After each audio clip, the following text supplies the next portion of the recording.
Il n'était pas pilote, mais il a conquis le cœur du paddock. Roscoe Hamilton, bulldog anglais et fidèle compagnon de Lewis Hamilton, est devenu une icône de la Formule 1. Aujourd'hui, nous lui rendons hommage. Roscoe est entré dans la vie de Lewis Hamilton en 2013. Dès le début, leur lien était unique. Lewis, fervent défenseur des animaux, a adopté Roscoe avec l'idée de lui offrir une vie pleine d'amour, de voyages et de découvertes. Roscoe n'était pas un simple chien. Il avait son propre pass pour le Grand Prix, son harnais siglé LH44 et même son compte Instagram suivi par plus de 1 300 000 fans. Il accompagnait Lewis partout, dans les stands, lors des séances médias et même pendant les entraînements. Roscoe était devenu un symbole de tendresse dans un monde de vitesse. Vegan comme son maître, Roscoe était aussi le porte-parole d'un mode de vie respectueux des animaux.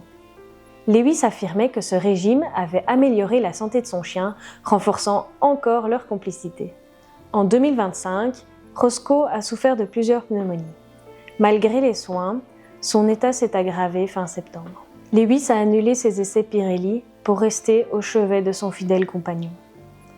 Après 4 jours sous assistance respiratoire, Roscoe s'est éteint dans les bras de son maître le 28 septembre 2025.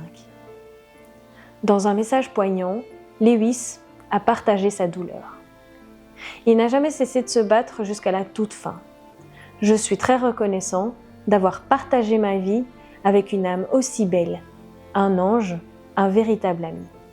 Roscoe laisse derrière lui des souvenirs impérissables et une communauté entière en deuil.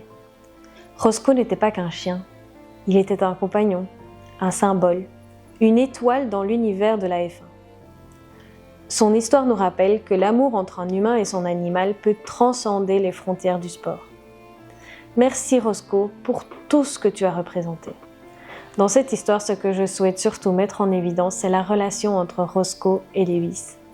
Je souhaite à tous les propriétaires de chiens de vivre ce genre de relation. Et toi, quel genre de relation vis-tu avec ton chien? N'hésite pas à me le dire en commentaire.